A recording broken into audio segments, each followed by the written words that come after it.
Hello, powerful one. Welcome to this edition of Inner Growth to Says Why Elimi. Hey, it's been a while we talked, but here we are again talking. That is what is most important, that we are talking. Today, I am going to ask you a very simple question. How is your mental health? In this age and time, the most common things you hear people say, especially those of our friends who belong to the Gen Z, Gen Z, it is always this talk about the mental health. Little things, they are affected, agitated, and they make reference to the state of their mental health. And we come to this conclusion that mental health is actually caused by the actions of other people. Well, you might be correct to an extent because it's a game we are playing. Everybody has to be involved because if you have a game in which there is no opposition, it is not a game, it is not worth playing. Every game must have an opposition. What makes you a great player is the fact that you are able to respect the opposition, transmute the power of the oppositions to neutralize the threat of the opposition. That's what makes you a great player, okay, in any game at all. That is why awards and plaques are given to deserving players, because these are people who have taken their playing above the opponents each and every time of the encounter. Life is a game. Play it or be played in it. It doesn't matter what side of the game you are. You could be at the periphery of the game. You are still playing the game. You might think that life is passing you by, that you are not able to meet up with your living expectations. You see, you are still in the game. I want you to imagine a stadium where football matches are being played. I want you to imagine the different mental segments of that game. There are the spectators and there are classes of spectators. There are also the stewards who don't watch the games. They turn their backs and watch the spectators because they have a goal to prevent any untoward happenings to truncate the performance of the game. There are the commentators, yes, there are the ball pickers. There are different types of engagements around the game. And then, of course, you have the assistant referee. We used to call them linesmen. Then we have the referee. Then, of course, we have the people who are capturing the event of the game, memorizing it for history. We have different types of participations. Then outside the stadium, there are businesses. Even within the stadium, there are bettors who are betting on the games. There are punters, pundits, all kinds of things happen all around the game. There are the journalists, there are the broadcast reporters. There are a lot of engagement around the game. Who do you think are actually playing these games amongst all of these people? Then we talk about the players themselves, the coaches, owners of the clubs, owners of the stadium, owners of everything you can think about that make that game possible. The food sellers, the drink sellers, the memorabilia sellers, all because of the game. All of them, without any exception, are participating in the game. They are playing the game. Without any of them, the game is incomplete. Now, what are the elements of these games? If you want to understand this more, you can watch one of my videos I did about 3 years ago when I talked about the game and the game condition. There's a lot of information there, but I have to let you know this. It is your response to the game of existence that determines your mental health. This idea that people are doing things to you has to stop. Okay? Anybody that tells you that someone else is responsible for your being unable to move forward in life, to succeed at different tasks in life, is not helping you, is pampering you and hampering you. That's one point you must note. It's not your fault that you think all these thoughts, that people are, all of that, blocking you, suppressing you, oppressing you, because there are such people indeed in life, just as you have in a game. Every player must be prevented, must be hampered. It is the rule of the game. It is normal. But will the player therefore leave the game because he has an opponent? Imagine a striker complaining and leaving the game because each time he's going to take a shot, then the defense line comes and blocks him off, collect the ball from him and he becomes useless at that moment. That would be insanity, right? And if the striker goes about complaining on the pitch of play that he is being hampered, the opponents are not allowing him or her to make the move that he would have made to elevate his play, that is no longer a player. That's a complainer. And a complainer has no space in the stadium. Imagine the referee coming to tell a player, you would have done so well, my friend, but you see, the stadium is not good enough. The pitch is really suboptimum. I know you will do well on a better pitch, so maybe next time you change club. All those kind of thoughts, they don't make a player better at the game. What makes a player good at the game? It is the capacity to understand the play, to build momentum in such a way that the play of the opponent is from time to time neutralized in the favor of their own play. That's what makes a game possible. Therefore, I have come to tell you that your mental diet has been killing you.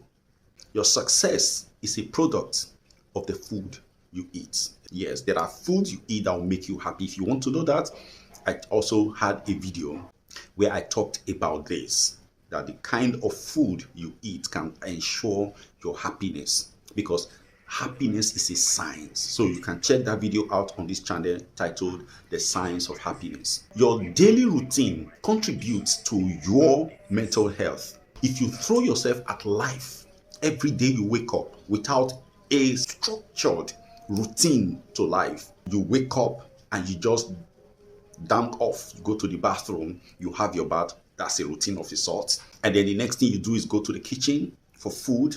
It's a routine. You prepare for work and then you go.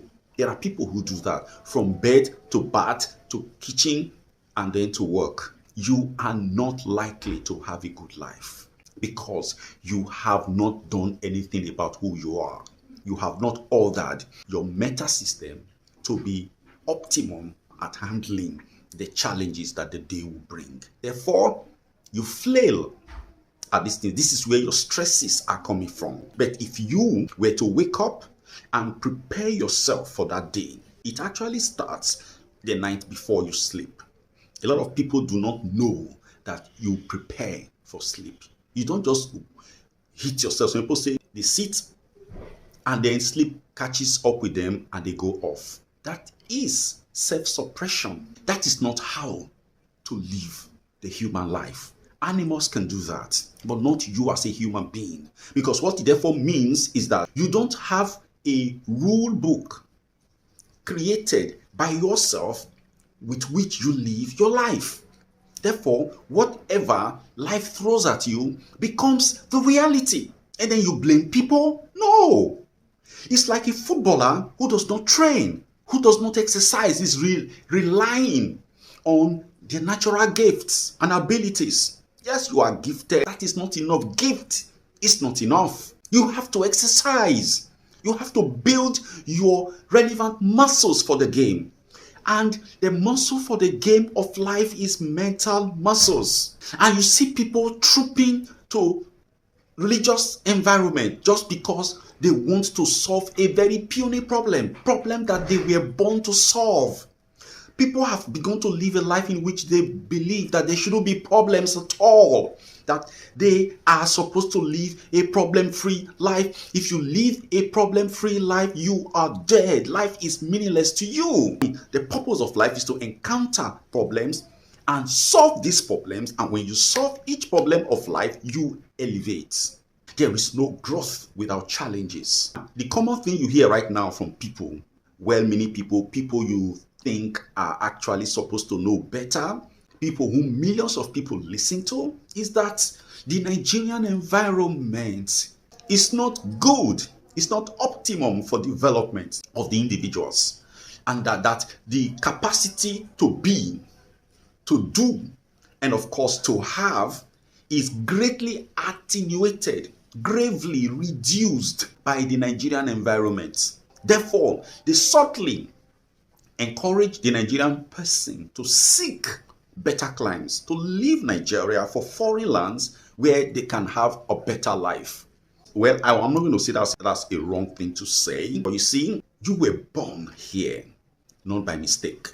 I hear them saying, Christians say this a lot, that they are fearfully and wonderfully made. Were you fearfully and wonderfully made to run away from the challenges of the land of your birth? I don't get it, because it is getting really very, very, very infuriating to go anywhere, tune to any channel. People are talking about the hardship of the Nigerian environment. There is hardship, I know. But what are the causes of these hardships? Were they flung above on us? Do you not think that the hardships are created by the incapacity of a vast majority of us to handle matters relating to our mental health? Look around Nigeria. There is something that will tempt you to believe that this is a very massive asylum. People behaving suboptimum. People behaving at a level you least expect. Greed. The other day they talked about the national grid collapsing 3 times in a week. Somebody said, greed will not allow the national grid to function. The truth is, the person had a sense in that. But I do not want you to be a part of these people who are sloganizing with negativity, who have masked up negative slogans to use each time they're talking about their country. Because when you keep talking like that, you are going to make yourself a victim of the things you say, because thou art snared by the words of your mouth. Individuals who are actually seen as role models telling you that the space in which you live, Nigeria, is not good enough for people to prosper, to progress. And they even have scientific evidence to back it, which is correct. Environment actually affects people. But I tell you what, scientists have also come around to say that it is not necessarily the physical environment that actually affects your performance, affects your gene. There is an environment that is higher than the physical environment, that has the capacity to actually neutralize the threat in the physical environment, just the way a striker confronted by a very formidable defensive lineup is able to neutralize the threat of the defense and record a goal. And that environment is called the mental environment. The way you see things, the way you process things. As a human being thinks in his mind, her mind, so that human being is. Your environment is formidable. It has a lot of possibilities, which could be positive or negative. The positivity factor or the positive factor in that environment is you, is your processing, is your interpretation. That's what makes the difference. Meaning does not come by just the communication. It is the processing, the interpretation, the meta situational analysis of the receptor, the receiver, that determines these meanings. The function of life is to create meaning. That is what your life is. Your life is to create meaning. You're not supposed to go to someone else to make your life meaningful. You're not supposed to run away from your space to go elsewhere to make your life meaningful.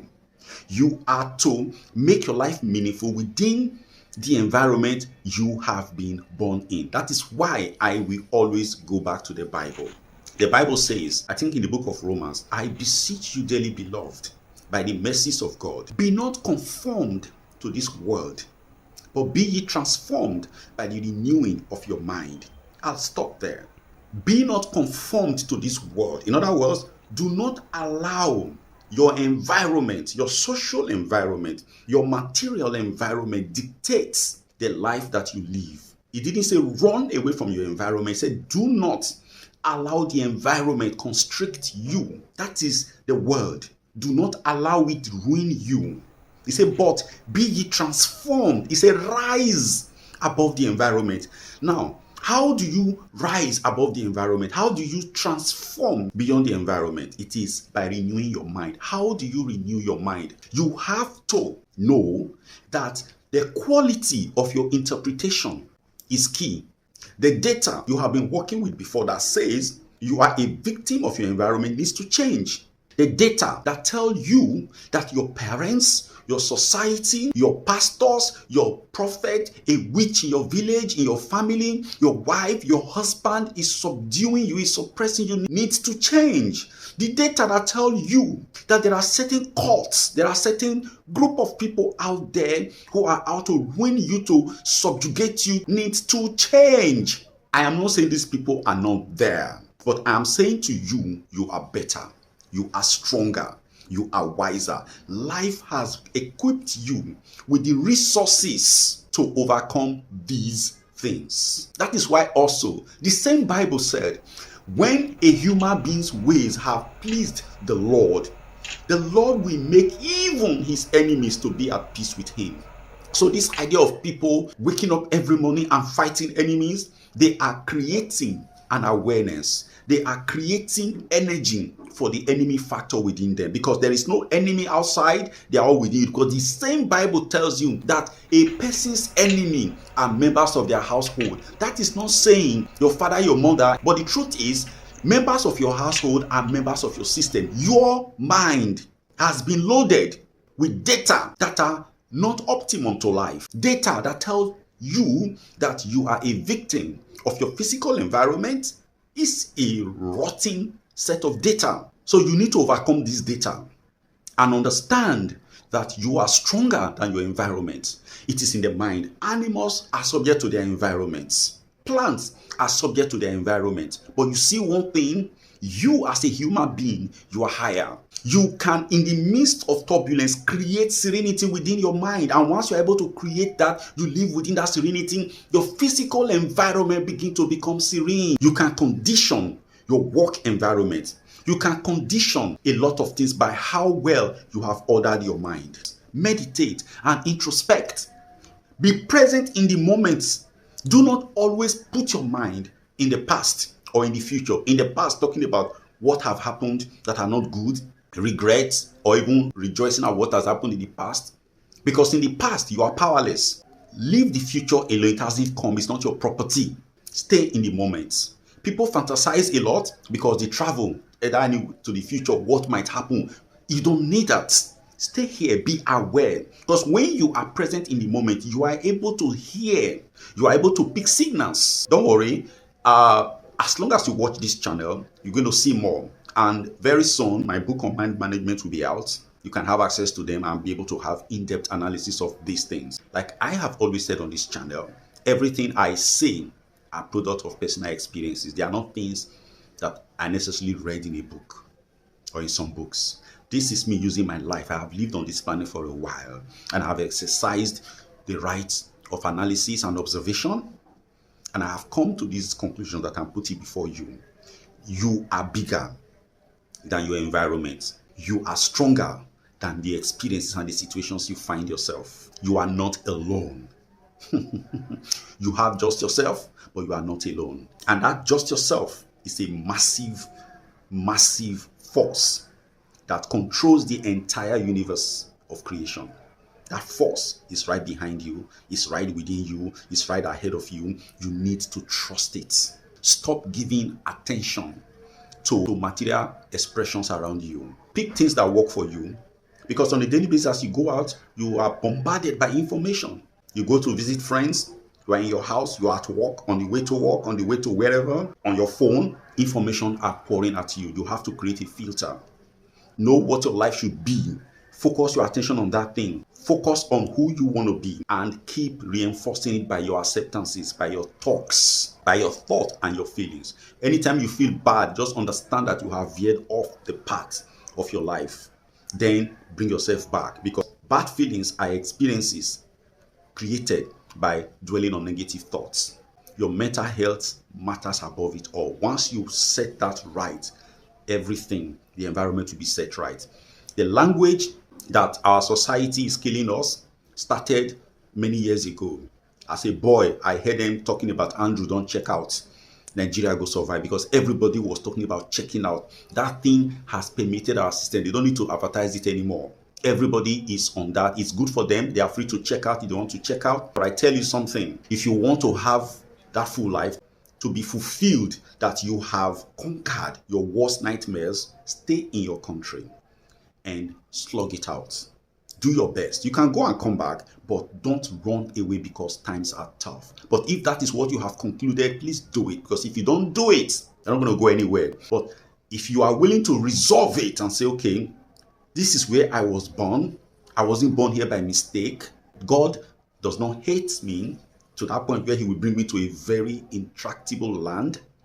If you have that feeling and you stick to that feeling and understand what the scriptures say, that it is you that are in charge of your life. Do not conform to the mental language of your environment. Don't conform. When they are saying there is a casting down, when they are saying there is evil in the land, don't join them, because you are not evil. Because if you accept that there is evil in the land, then you are saying that you are evil, or you are subject to evil.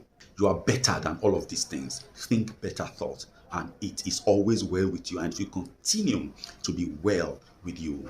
God bless you.